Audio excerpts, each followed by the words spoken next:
Hey guys, how's it going today? This is Matt Lawson with Chicago Compass Counseling Television. Today I'm interviewing Christine Leone. She's an LCSW with Chicago Compass Counseling. She's new to our group, so I thought I'd sit down and do just a little interview with her. How's it going today, Christine? It's going pretty good. Thanks for Good. having me. Hey, you're welcome. I'm glad I got you at the beginning of the week. I know how the end of the week can be kind of draining on therapists.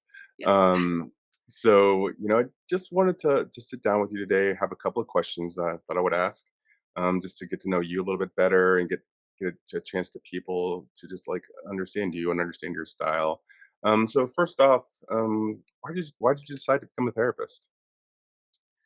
Um, I think probably originally it was because I really resonated with folks that, for one reason or another, felt like they didn't belong.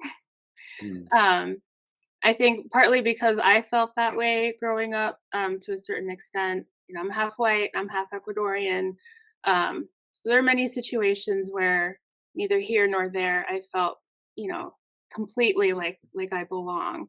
And so I resonated with other people like that. And over time I realized that I actually kind of enjoyed um listening to folks and um hearing what they're going through, and that, and I think eventually when I realized that I might be able to get paid for doing something like that, that resonated with me even more. mhm. That is it's a pretty amazing thing. Oftentimes I remember having that epiphany, thinking about becoming a therapist, where I was trying to just like, what can I do where I can talk to people all day long and then really help them improve their lives, and it's not coaching. Mhm, um, mhm. Therapy does make sense for us, but I love that sense that that brought you into therapy. That idea of just feeling like you didn't belong in a place, or I don't know, was this like in your family, in your community?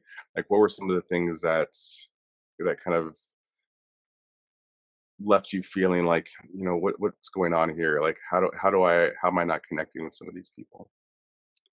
Um, well, I think, the way we're all racialized, in our country. Um, I grew up the earlier part of my life, I grew up in New York City, and then our Mm, family moved to Portland, Oregon, which was a okay, really that's a stark huge, difference. yeah. So I went from a place where like Spanish was going on everywhere, all kinds of folks, all kind of music. My school was filled with like, people from Puerto Rico, Dominican Republic, almost every country. And then moving to Portland, which was a very, very white area. Um, Stark and there were contrast. there yeah, it was a huge contrast, and Hmm. it took a long time to feel like I could find my people. Yeah, yeah. I can imagine how challenging it must have been for you to go from such a to to kind of come up in 2 different places, but I can also imagine too, like, there was a lot of growth for you as well, a lot of understandings about the world that were were made really apparent to you probably pretty early on, and I can see how that could be something that would benefit people, that are seeking out a place to really talk and better understand their identity. I'm biracial myself. Like this sense of like really finding your people, that place where you belong. It does. I mean, it grounds you just to know that. And I think it's something that oftentimes people can take for granted, but also something that I don't think a lot of people realize that they can actually address with a therapist and actually work with a therapist on. So I'm really glad you pointed that out. Yeah. Um, I think I just wanted to point out another aspect, like an international aspect that I mm, think a lot of folks that have international backgrounds can relate to, especially if you've grown up in the United States, where like mhm, um, when you go to a country of origin, like Ecuador, for example, you're really seen as an American. mm, And in my case, a white American. Um, okay.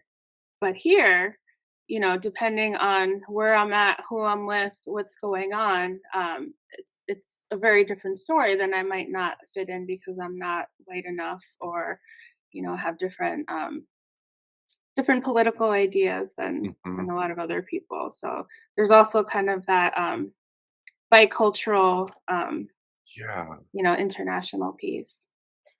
Has is there did anything does anything stick out to you that really kind of brought it home for you and your identity? Or is this still kind of like a process that you're still kind of like you're still working on, like that sense of belonging, that sense of like, these are my people? Like what do you what are your thoughts there? Um, for me, it's been a continual process. And I think as I've gotten older, thankfully, I've been able to put words to my experience rather than just feelings, Mm, and be able to connect with other people that have felt similarly. yeah, Um, and, even today, and even more so, like after the pandemic and the uprisings that we've witnessed and continue to witness. I just lost my train of thought. What was I saying? so you're talking about like the uprisings that Oh we yeah, were talking about, like your identity and you coming around, but yeah. yes. Um, one thing that I'm realizing is that I may connect with people with similar backgrounds to Mhm. an extent, um, but then there's the deeper part of values and belief systems and where in your heart justice lies. And so now I feel like it's a process of finding out or figuring out where I belong and who I can connect with, Yeah. that share those same values and you know political ideals, I guess. Yeah. So what I'm hearing is, kind of this evolution in your life, of going from this place of that was maybe a little bit more surface, that you're kind of like looking around, being like, who do I look like? Who do I connect with just from seeing them walking down the street, and versus to a place where you are now, where there's just this very deeper, in depth, um, sense of identity, sense of what you connect with others on. Not to say that there are some there are some things you look for with people, that helped you, like, oh yeah, I can identify with you, but it sounds like it really is like at this deeper level now that you've kind of come around to, as you Hmm. okay, yeah, okay, thanks. What are some of the areas that you specialize in? What do you like working on with people other than identity? Um, yeah, I think. I mean, my training and expertise has mostly been in the area of trauma and healing from trauma. Um, I've had a lot of work experience working with um, intimate partner violence, survivors of intimate partner violence, survivors of sexualized violence, um, survivors of racial or institutional violence, survivors of migration. I guess there's kind of a Lots of common trauma. theme there. Yeah, Yeah. lots of trauma. Um, and I tend to the strongest therapeutic relationships that I have experienced has been probably primarily with younger people, Okay. younger professionals, younger students, um, people who identify as Black, Indigenous, or a person of color, people who are multiracial. Um, but I think through that, like the underlying or the thread that goes through that is this Mhm. sense that I'm not feeling like I belong for one reason or another.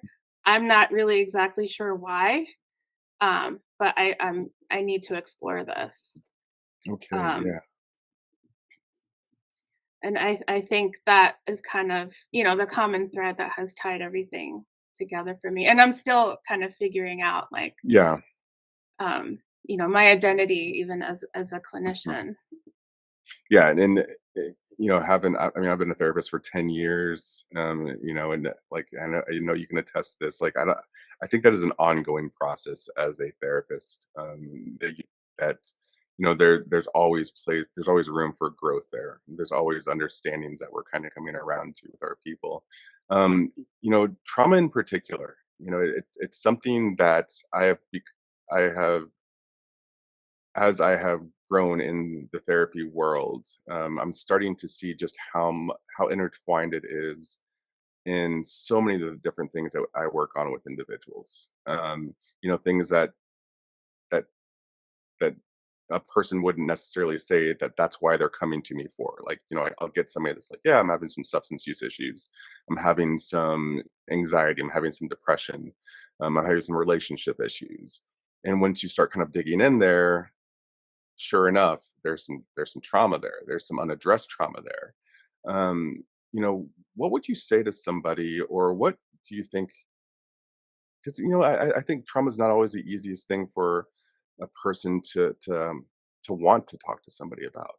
And what would Mhm. you say to somebody that's pretty hesitant about talking about these deep-seated issues that they're struggling with, that maybe like keeping them in a relationship that's working against them, or keeping them engaging in behaviors that are working against them? Like, what would you say to that person, that's important for them to know about working with a therapist, or just talking to Mhm. somebody about what they're dealing with? Yeah. I think the first thing that comes to mind is like A, you are not alone. Um I think it's very difficult to live in this country or potentially this world without experiencing some sort of trauma or witnessing some sort of trauma. Um And I think, part of what happens is that, like, we end up feeling like, it's only us that have been through it and nobody's really kind of talking about it, so it feels very isolating. Um, so so first, you're not alone. And second, you don't have to dive right in, right? And it doesn't have to be a therapist. If Even if you can just find somebody who can listen and be non-judgmental and Mm. help you explore things, within yourself. What I don't necessarily think like you have to come to therapy knowing that you have experienced trauma or know that trauma is affecting Yeah. you.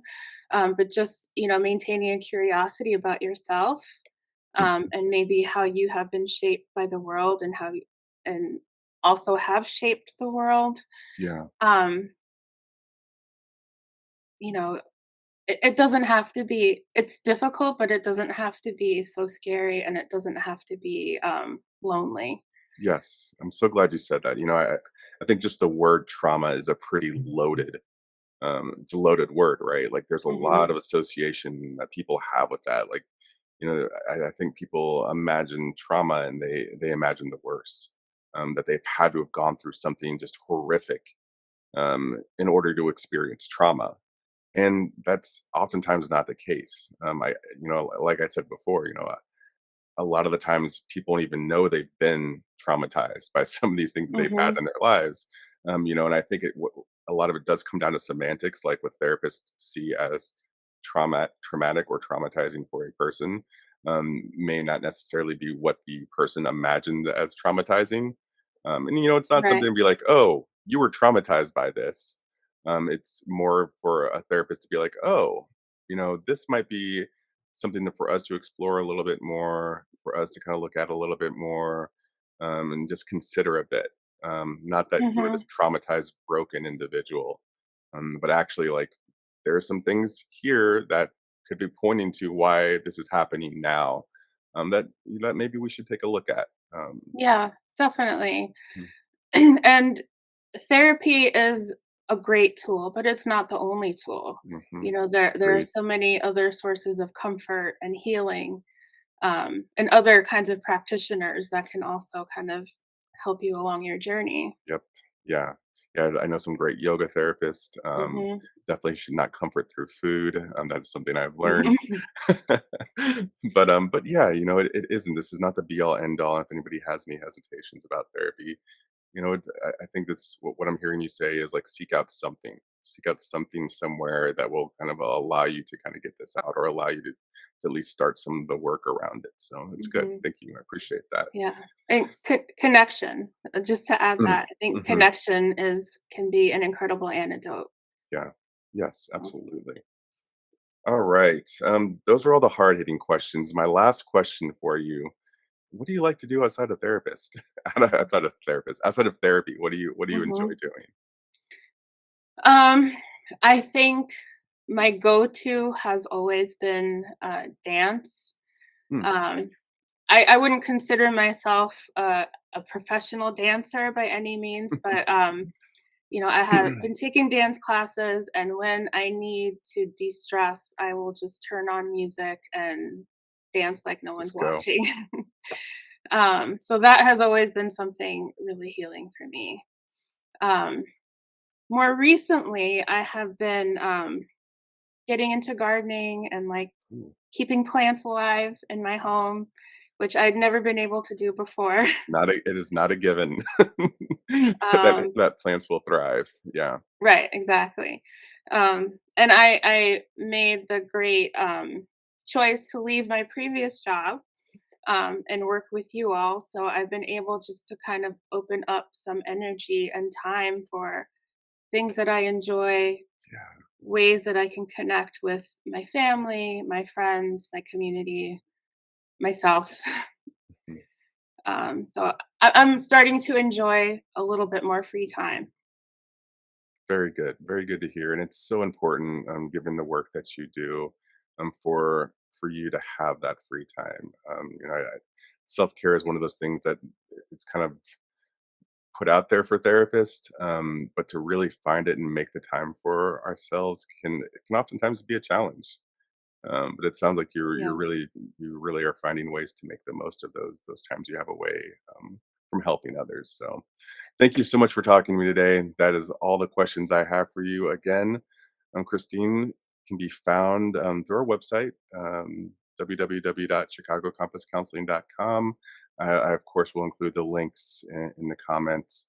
But if you're interested in finding out more about Christine, please reach out. We look forward to hearing from you. Thank you very much. Thank you so much. Take care of yourself. All right, take care. All Bye-bye. right.